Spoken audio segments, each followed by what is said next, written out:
Throughout our lives, we are faced with the chasm of the great unknown. We venture mapless into uncertainty to create our own legend. Sometimes, no matter how many questions we ask, we don't get the answers we seek to the unexplained. We are left with using keys as guides. We can only use the resources available to us along the way to hopefully stumble upon a discovery that will bring us into the know.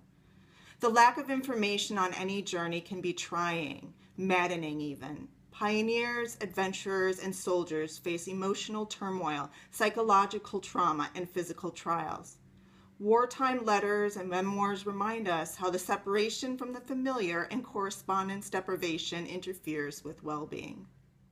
Before meeting my teammates, I could only guess what set off a chain reaction of events that brought me to the internet. When dealing with the unknown, a person cannot be trigger happy. You need to hold yourself still in a state of organized chaos. Ideas bounce everywhere. It is easy to get distracted by their interference. Thoughts war with each other, battled for our attention.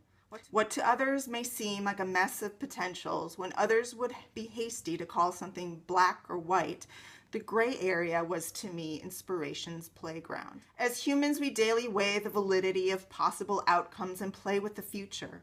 Our mind wanders to other places and situations all the time. Our awareness flickers from one reality to the next. Time freezes in one space-time as it pushes into the future or rewinds into the past. Some piece of information trips the wire that sets off an explosion of connecting the dots. The unknown starts to unravel into the known and the waveform collapses. One time freeze was communicated to me in a dream. October 13th, 42 years old. Surfacing from a dream, I see this time flash across my mind's eye. 1:16. I thought nothing of it, just made a note in my dream journal until one day, October 16th, I started seeing combinations of the numbers 116 everywhere. I was working, all focused on an unrelated task, and a wayward ball hit me and it all suddenly started to make sense. I had tapped into a synchronicity across time. It could be, as is the case sometimes, that once your awareness focuses on something specific, you are looking out for that specific something and start seeing it all around you. It was always there. You are just paying more attention to what's around you. And those specific somethings jump out at you more while all else stays more in the background. But consider this. We each have within us a time machine. We not only live each moment, but we have internal recording devices that capture our best, worst, and ordinary experiences, our senses. We've all made leaps into the past, triggered by something in our present, a sound, a scent, a view, a taste, how something feels. Right now, we are creating a memory that we can tap into in the future. We are constantly haunted in our present by ghosts of the past and shades of the future. As J.W. Dunn said in an experiment with time, could dreams be a blend of memories of past and future events? Are precognitive dreams caused by future events? What if in dreams we tap into memories of the future? Is it really that far of a stretch? In dreams, our consciousness relaxes inhibitors. We navigate the unruly seas of our inner world. And unlike waking space-time, boundaries are blurred and we crisscross places and times in the blink of a sleeping eye.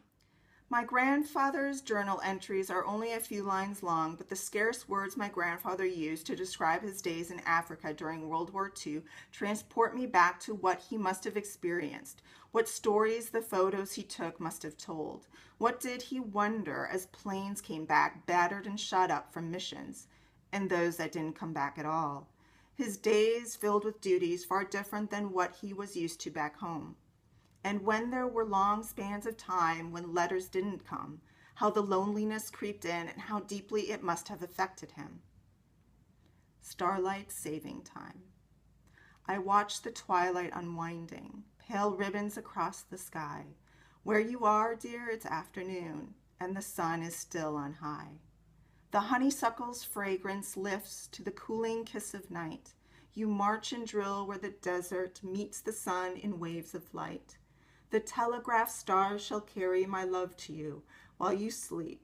In a tangled dream, you'll bring me the morning star in your Jeep. In today's instantaneous communications network, we sometimes forget how long news took to get to those around the world, what joy letters that came in the mail brought to the recipients.